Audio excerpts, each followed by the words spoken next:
نبی اکرم صلی اللہ علیہ وسلم کا پاک ارشاد ہے، بندہ مومن کو جو بھی تکلیف، مصیبت، غم اور فکر و پریشانی لاحق ہوتی ہے،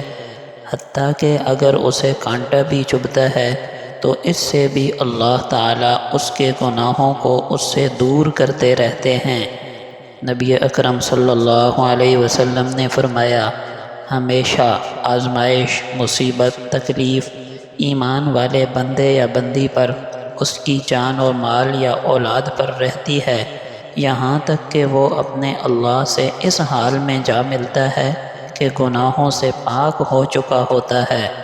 حضرت جابر بن عبداللہ رضی اللہ عنہ بیان کرتے ہیں کہ نبی اکرم صلی اللہ علیہ وسلم ایک صحابیہ کے ہاں جانا ہوا،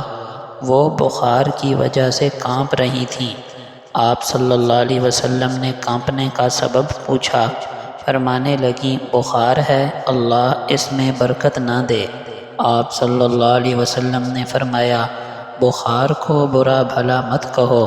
کہ اس سے اولاد آدم کے گناہ ایسے چلے جاتے ہیں جیسے لوہے کی بھٹی سے لوہے کا میل کچیل دور ہو جاتا ہے۔ نبی اکرم صلی اللہ علیہ وسلم نے فرمایا، اگر کسی مسلمان کو کوئی کانٹا چبھتا ہے،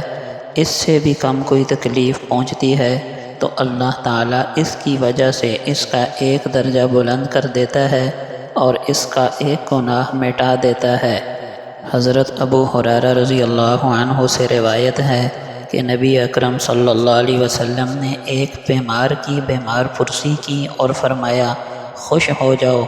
اللہ تعالیٰ فرماتے ہیں کہ یہ بخار میری آگ ہے جو میں اپنے مومن بندے پر دنیا میں مسلط کرتا ہوں تاکہ اس کے لیے آخرت کی قیامت کے دن کی آگ کا حصہ ہو جائے، یعنی قیامت کی آگ سے وہ بچ جائے۔